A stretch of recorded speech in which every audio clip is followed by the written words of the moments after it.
Will AI improve our lives or exterminate the species? What would it take to abolish poverty? Are you eating enough fermented foods? These are some of the questions we've tackled recently on The Next Big Idea. I'm Rufus Griscom, and every week I sit down with the world's leading thinkers for in-depth conversations that will help you live, work, and play smarter.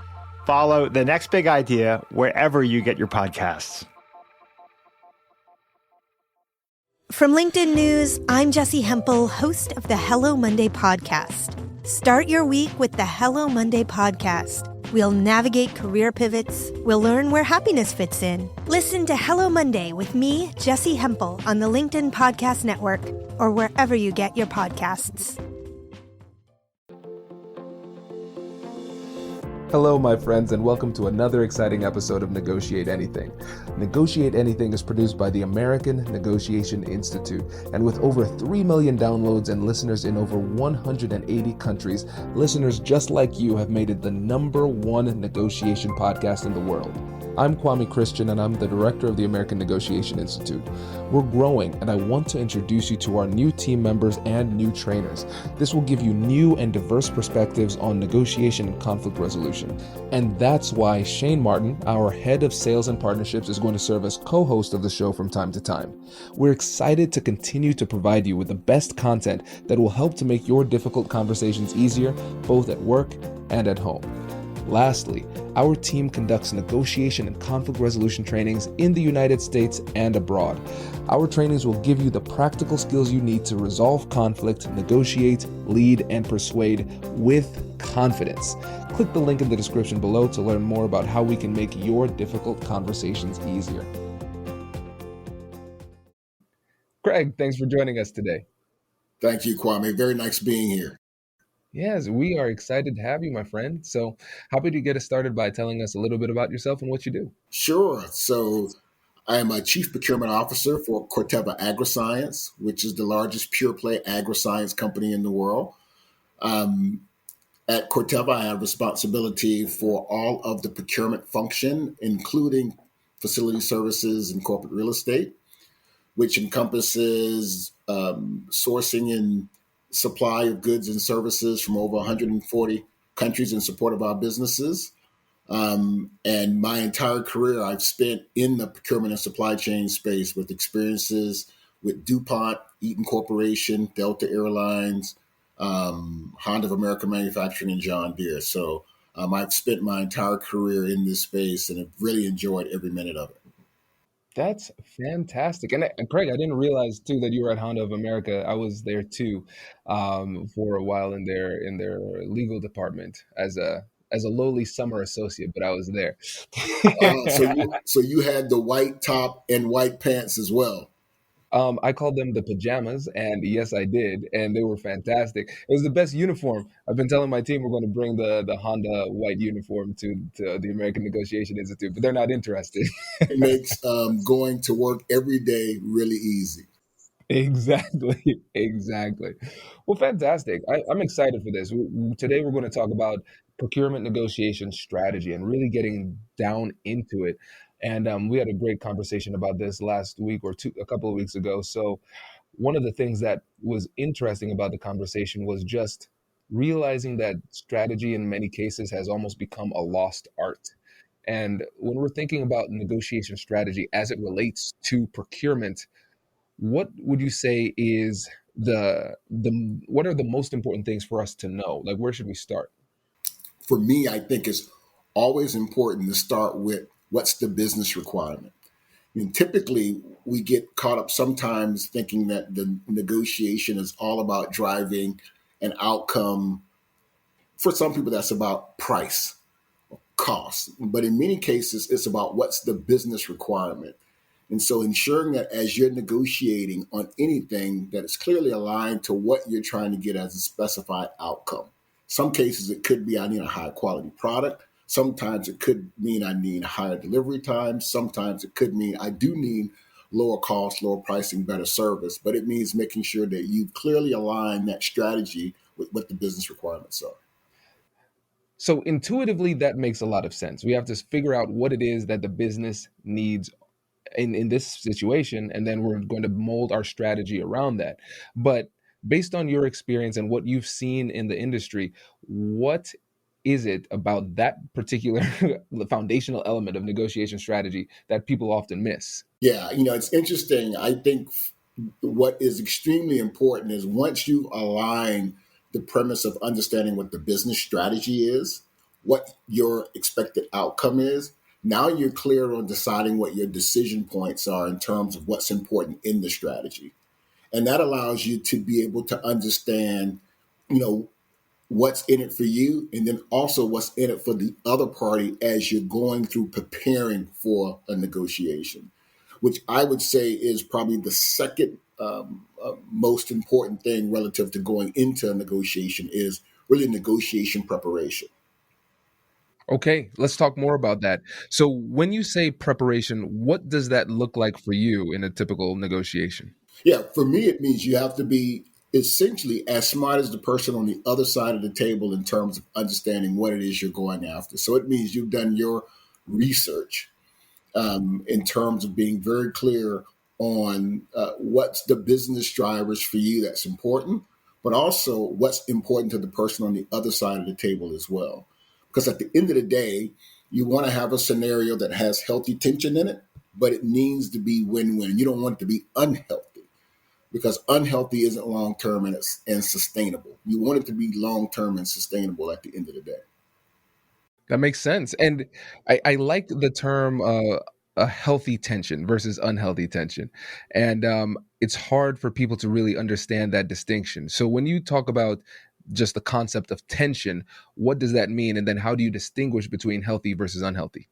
And that's a really good point. Simply, it becomes extremely unhealthy when it becomes personal, right? If you've taken the time to really align your negotiation strategy to the business requirements, and you've done your research to understand what's important to you and what's important to the person on the other side of the table, at the end of the day, now you're trying to meet somewhere in your green zone.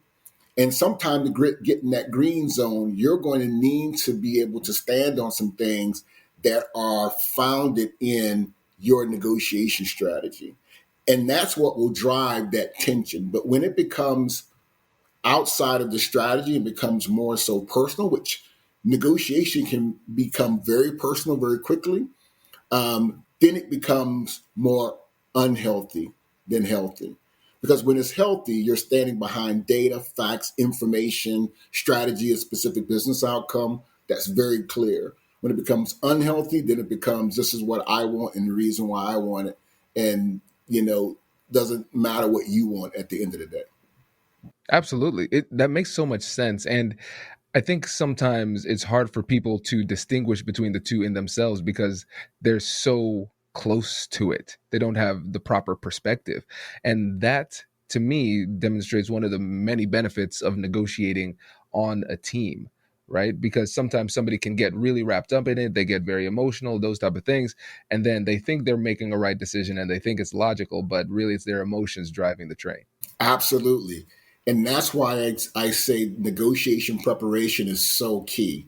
So, getting your team in a room to run through those scenarios and making sure that you're all aligned on what's important. Because the last thing you want to do is to come back with a solution or requirement or recommendation and then it not meet in expectations because you hadn't taken the time to make sure that you've taken that 360-degree view on what's important and ensure that you've balanced the roles and responsibilities in the room when you're talking about going into a full-blown negotiation. Absolutely. And listeners, I know you've heard me say this a million times, but here's one more. If you go to our website, americannegotiationinstitute.com/guide, you can get access to all of our free negotiation preparation guides that'll walk you through strategically preparing for your negotiations. It's over 15 free guides, and the price point is pretty solid. So make sure you check that out. There's a link in the description below.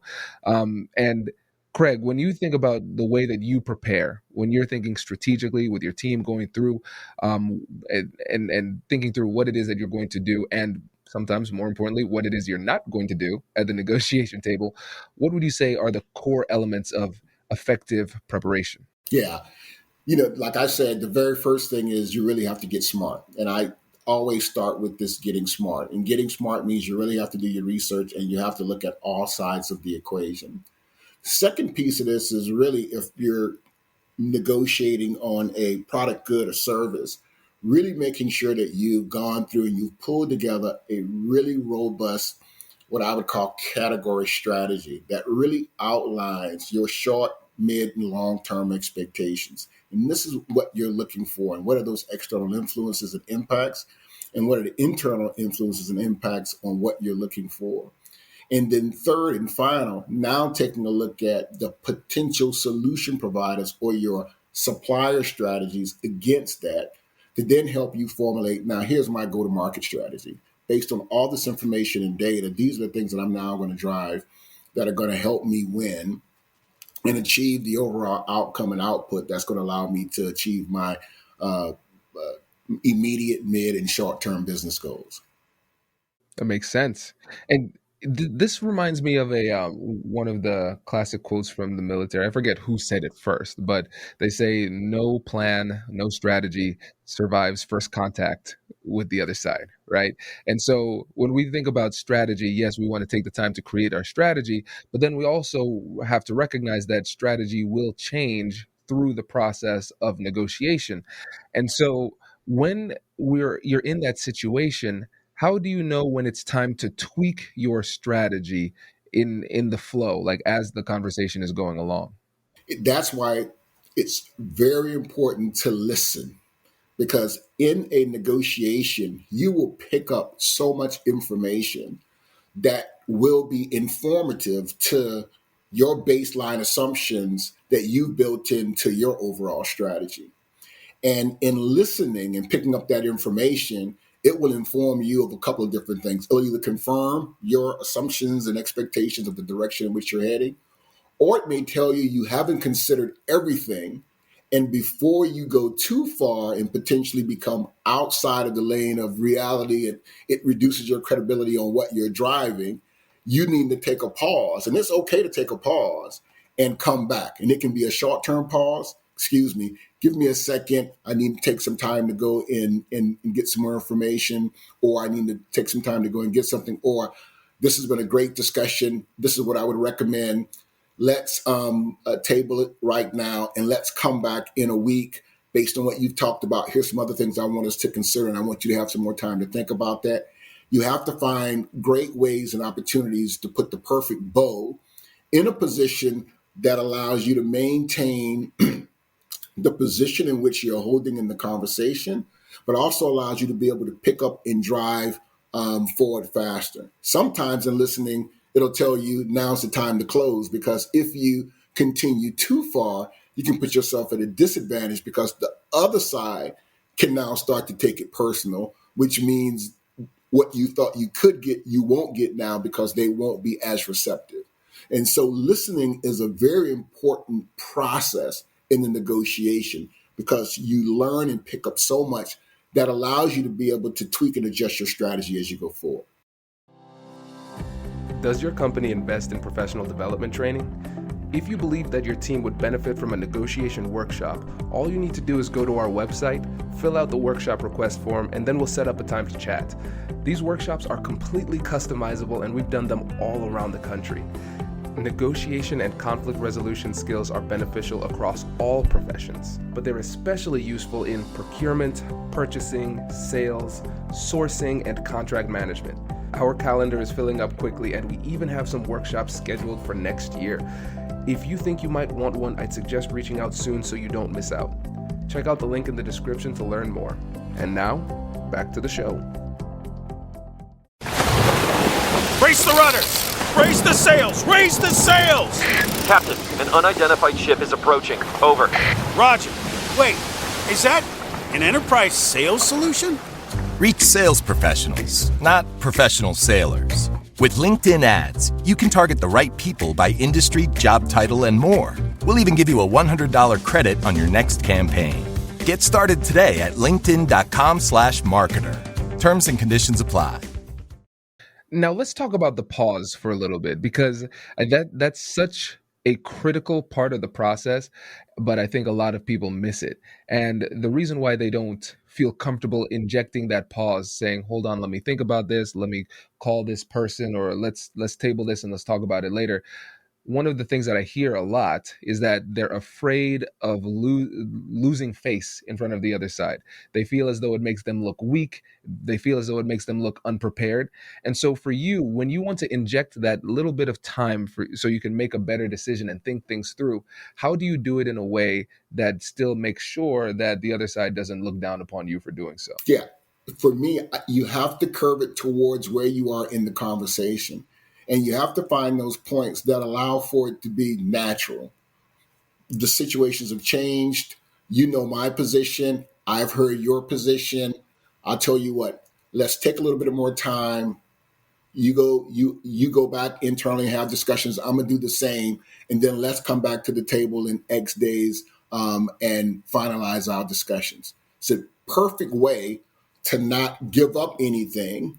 They're not giving up anything, but it allows you to put some time in the process to go back and adjust your strategy accordingly. Because in many cases, as you mentioned earlier, things change quickly.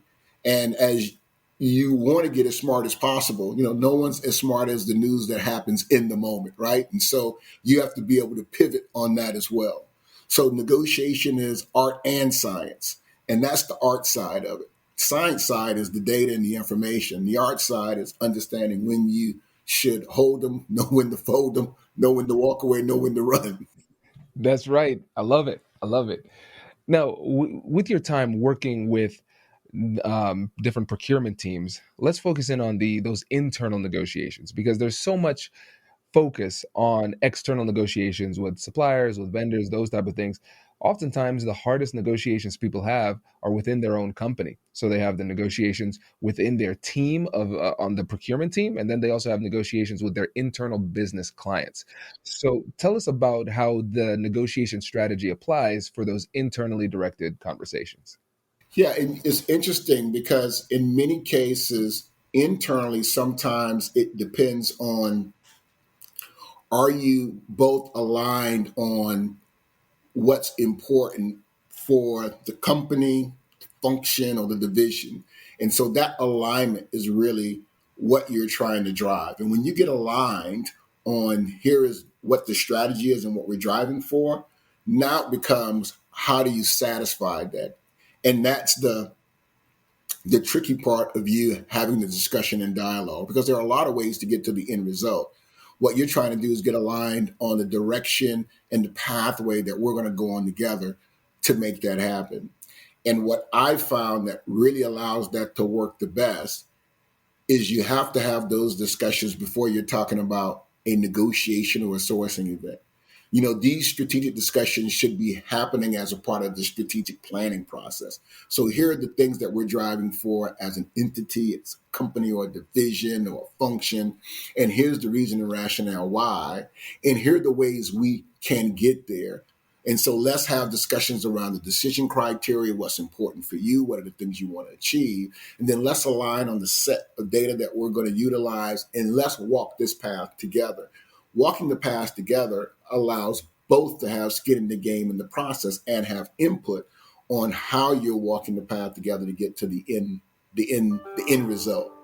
And many times I've seen the discussion start with, hey, I want to go out and do X, Y, and Z because I think this is important. And we haven't really aligned on the fact that you think it's important, but is it important to your internal stakeholder or partner in terms of what it is you want to go execute?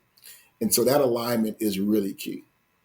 Absolutely. And one of the things to pay attention to is the concept of timing. And you mentioned this. You want to have these conversations before the actual negotiation event is occurring, because let's think about the impact of time and pressure, how that the impact that has on the different dynamics of the conversation. So you could go about the conversation in a very thoughtful, respectful way, and you could utilize a perfect strategy but implemented at the wrong time. So you have that important conversation, but you have it either during or right before the negotiation event. And then the other, people internally, your internal business client, they respond poorly to this because they didn't have enough heads up, right? And so it's not enough to just have the conversation. Like you said, you have to make sure you have it in a timely manner. This is a critical part of the negotiation process, and what I've seen with the clients that we've worked with is that one of their biggest strategic mistakes is that they wait too long to get that internal alignment. And so that conversation becomes a lot more difficult than it needs to be. Absolutely. And really being aligned on what's the decision criteria that ensures that what we're negotiating is going to deliver the success we need, right? And so in one of my earlier companies, we used to use a criteria of cost, quality, delivery, development. That was kind of the basic elements of the things that we looked at. But we didn't weight it the same with every negotiation we went into. It was what was important with that relationship, with the business requirements, with the functions needs that really drove the overall weighting in those discussions. And then it allowed you to really be able to drive a different discussion and get everyone aligned on the process, the value, the strategy, and the role related to how we're going to execute and negotiate a potential opportunity. One of the best, I think, strategies in negotiation is being able to leverage your stakeholders in a very powerful way. Because if you can set the distinction between who owns operations and who owns commercial, then it becomes very clear that you can create this wall in your organization that when you're actually having these discussions that you can get the best of both worlds. I need to have the best I can in service level, quality, in performance. Oh, by the way, I need to have the very best in cost, in service level, and a whole host of other stuff. And those two dynamics working together can yield great results because within the party on the other side of the table, they work the same way. Sales guy is looking at how do I drive top line. He has a whole business that's focused on quality, delivery, service, and a whole host of other stuff. And you want to make sure that you're looking at value in its totality when you're having these overall discussions. Yeah, it makes a lot of sense. And creating that the decision making matrix, right? Negotiating with them beforehand to see what are the points that we're going to focus on in order to know whether or not we're making a good decision has many benefits, but one of them is the fact that it makes it less likely that emotionality plays an inappropriate role in the decision making process. Because once we take that time to not talk about the particulars of a specific vendor, but just say, hey, internally with you, with your department, what is important to you? What are the things that you're focusing on? You're getting that. You're getting their decision making matrix beforehand before they fall in love with a vendor and want you to capitulate inappropriately. Correct. And getting back to one of those earlier points I made, if we can keep everything focused on the strategy and that initial due diligence work really sets the playing field for an unbiased approach and process to how you would potentially negotiate to drive the greatest value. And to your point, that alignment internally becomes so important because sometimes that can tip the scale. We always talk about in our world, what you hate is the end around or the back door. You're having a discussion here, but there's been discussions that have taken place in other places around your company that now can potentially derail the actions and activities you're taking. If you'd have had those discussions early on, there can't really be an end around because they're trying to end around with someone that's a part of the process already. And that's what's really important in terms of how you continue to move the ball forward. Right. And I know we're coming up on time, and I want to kind of change it up with this last question here. I'm feeling inspired, There you and go. so with this is something we didn't discuss, but let's see where this goes. Based on all of your years of experience in procurement and seeing high level negotiations and seeing high level negotiators, what would you say is the main thing that separates a good negotiator from a great negotiator? From a good negotiator, from a great negotiator, great negotiators listen and they know when to pull the ripcord. There's a saying that says, pigs get fed, hogs get slaughtered. Have you ever heard that saying before? And so many times you get individuals that get so caught up on trying to overdrive something till at the end of the day, they basically can't get to where they want to get. And so you really have to understand, going back to that phrase of healthy tension, when to let up off the gas. And even in discussions when you've created healthy tension, you have to find ways to take the pressure even off of the person on the other side of the table, because you can understand that they can break too. And if they break, you're not going to be able to get the end result that you're looking for. And so this pigs get fed, hogs get slaughtered is a great way of looking at it. And then I often look at this metaphor of fly fishing. And I don't know if you have ever done fly fishing before, right? If you go fly fishing, take the reel, you throw it out, you hook, the fish is on it, you're pulling back, then you let go and you just let them swim. They swim, and then you reel them in some more, and then you let them swim. And eventually they get tired. And when they get tired enough, then you can reel them on in, and then you essentially get the fish. If you continue to just go against the grain when they're as strong as they can, they break the rod, they break the line, game over.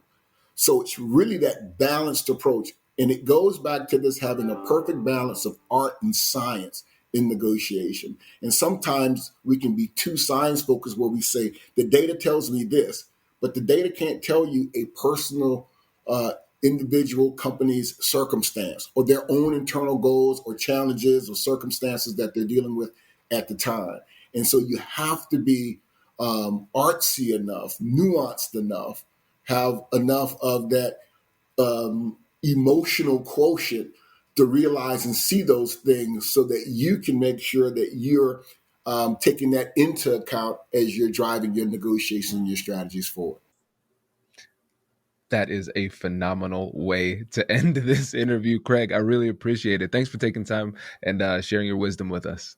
My pleasure. Really appreciate it. Congratulations! You've just joined an elite club. By listening to a full episode, you're now officially on the Negotiate Anything team. So welcome aboard. What most team members do is they subscribe to the podcast because that allows them to automatically get the latest episodes of the show. The best things in life lie on the other side of difficult conversations. Keep learning, keep practicing, and keep getting better. Your relationships will improve, your career will soar, and you'll have the confidence you need to get the most out of these crucial conversations. Again, thank you for joining the team. We're excited to have you, and I will see you in the next episode. I'll catch you later.